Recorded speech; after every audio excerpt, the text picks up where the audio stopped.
check this out. This is how much revenue the UFC makes every single second of the main event. It's mind-blowing.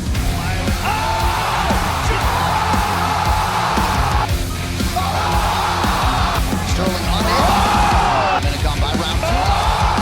Right now, he sees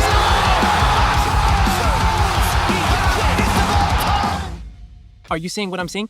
This number is nuts. The UFC, yes, the bloody, brawling combat sport is on fire right now. You have billion-dollar annual revenues. You have fighters making hundreds of millions of dollars, and you have a global fan base of over 700 million electric fans across the world. And what's even crazier is, did you know that this sport, one of the fastest growing sports and most viewed sports in America, was owned by a private equity firm? So now you know me, Kenny Finance, I'm a private equity baby. Look, I am super curious now to figure out what these private equity folks saw in this business, so I want to get behind the numbers and understand how the heck does the UFC make money. Dude, I'm geeked. All right, let's dive into this. Let's rock.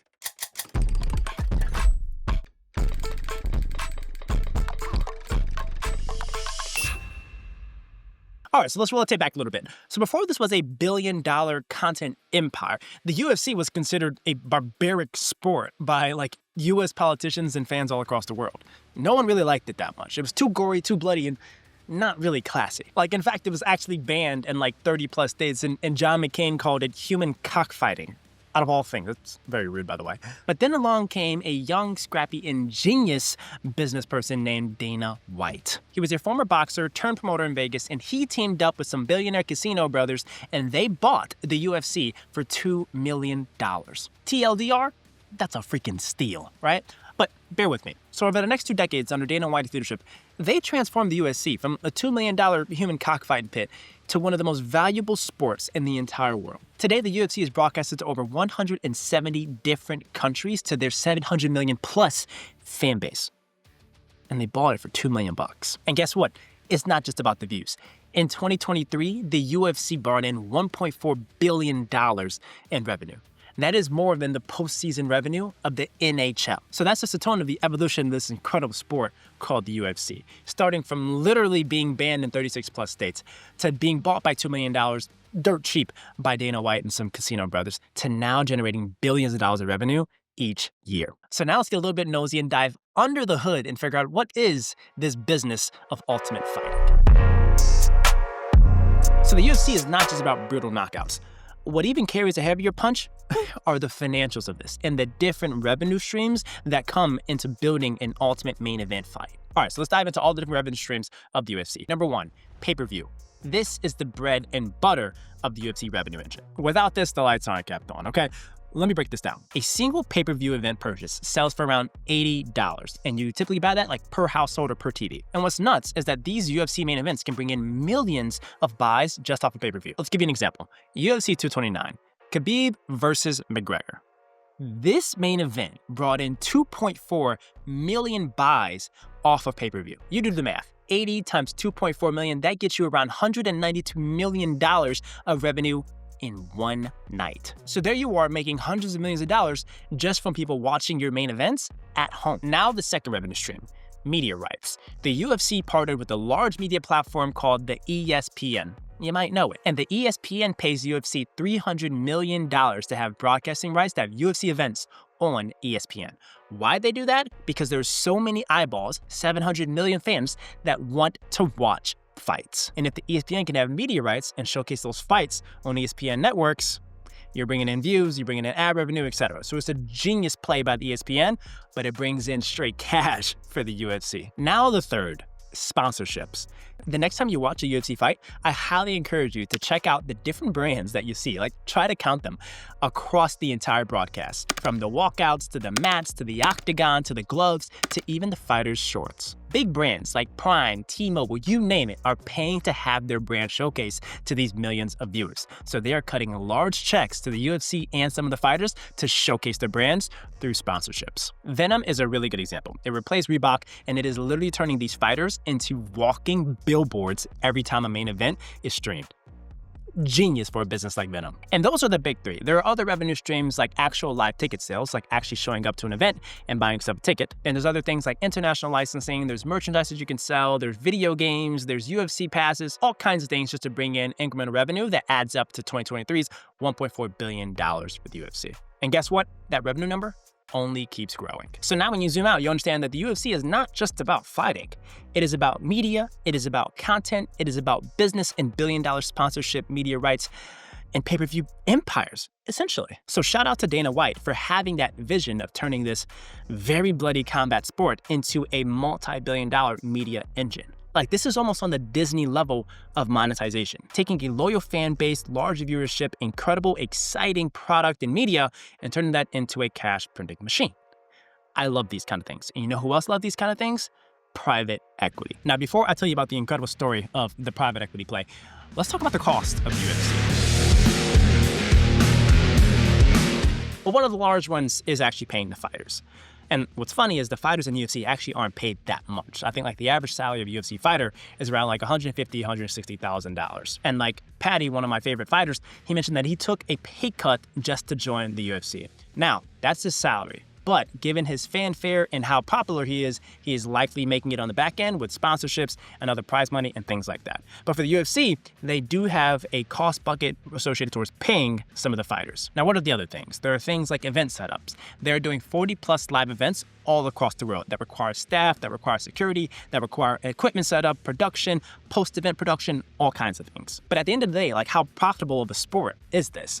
And let me tell you, this is one of the most profitable businesses that exists. This is why I'm so geeked about this. The UFC has around 40 to 50% plus profit margins. That's insane. Like, you got tech companies not even able to hit those kind of margins. So let's bring this all together. When you have 700 million fans, you have billions of dollars of revenue and growing, you have an incredible leadership under Dana White, and you're doing 50% plus profit margins, guess who's knocking at your door? Well, number one is probably Kenny Finance and the smart money community. And FYI, if you're not part of this fam, hit that subscribe button down below. It is the best decision you'll ever make for your financial life. But besides me, you're going to have the best of private equity investors looking to buy your company. And what happened back in 2016? They were bought by private equity. Remember when I told you that Dana White and some casino bros bought the UFC back in 2001 for $2 million? Well, fast forward to 2016, Endeavor buys the UFC. Endeavor, owned by KKR and Silver Lake, they bought the UFC for $4 billion. Like, just imagine taking a $2 million investment and turning it into $4 billion. Nuts. And like I said, their thesis was they saw a large cult following of hundreds of millions of fans and incredible profit margins. Very easy formula for a private equity buy. So what happens after private equity buys something like the UFC? Magic. They inject more capital to grow the business, they cut the cost to make it even more profitable, and then they focus on globalizing and turning this from a $4 billion business to tens to 20s of billion dollars of enterprise value. By 2021, the UFC was then valued at $12 billion. And then literally a handful of years later, 2023, 2024, they merge with another powerhouse combat franchise. Introducing Rey Mysterio, ladies and gentlemen. Kidding, but not kidding. They merged the UFC with the WWE to literally form one of the largest fighting combat empires in the entire world. And with the formed entities, they formed something called the TKO Group. Freaking genius name, by the way. And it is then valued at $24 billion. And also, let me remind you, Dana bought this business for $2 million. Bruh. So what's next for the UFC? They have millions of fans. They got folks like Conor McGregor making $200 million plus. You got incredible rights with ESPN. You got private equity folks like Silver Lake absolutely raking it in. What do you do now? Well, what any logical private equity investor would do. You take the company public. So boom, now the TKO Group is publicly listed on the New York Stock Exchange. And that provides liquidity to all the prior private investors in the business. So now Silver Lake, KKR, and other investors in the Endeavor TKO Group get to cash out billions of dollars. And now that they're public, it opens up the door for folks like me and you. That's right. Yeah, you, to buy a piece of this multi-billion-dollar fighting empire. Now, I'm not recommending you buy the stock. I would never do that on this channel, but I am just telling you now you have access to buy a piece of a crazy sport that you're obsessed with. And now that they're public and they have more of a larger investor base and they are continuing to grow as the public markets improve, they're focused on more growth, more globalization. You're seeing events in Dubai, in the Middle East, in Asia, in America, all over the place. And you're seeing more sponsorships from businesses that are consumer-oriented, like Prime and Venom, you name it. UFC is getting more logos on the shorts and on the mats and on the octagon. You're seeing sponsorships and brand deals with UFC grow like crazy. And with media rights, I think this is just the start of a long-term and profitable partnership with media partners like ESPN and other folks. If there is a loyal, crazy fan base of millions of folks and incredible viewers, I guarantee you folks will be coming out of the clockwork to try to sign exclusive deals with either the UFC or fighters, you name it. And I think we are in the early rounds of a long fight of the UFC turning itself into an incredible fighting media empire. So the bottom line, the UFC is not just a fighting league. It is an entertainment and media powerhouse. So remember that next time you watch your favorite main card on the UFC. So that's the main event, folks. Wall Street meets Fight Night, meets private equity, meets IPOs, meets a billion-dollar entertainment powerhouse. And if you enjoyed this, I recommend you guys do an absolute off-the-top-rope super salt like on that button down below. It means the world to me as well as the rest of the community, and we really appreciate it. And look, Dana White's involvement turned a $2 million investment into a $24 billion empire just by buying a business. And if you're thinking about buying a business, let me just tell you, I think that is the most genius way to unlock generational financial freedom for you and your family and your community. And look, if you want to learn about my private equity playbook to find a business, buy a business, and grow it, check out this next video where I'll outline 10 very interesting cash flowing businesses that you can go out and buy today. And I'll catch you guys on that one. Peace. And let's go, Conor McGregor. Drop that proper 12 and get back in the match, man. All right? You're not done yet.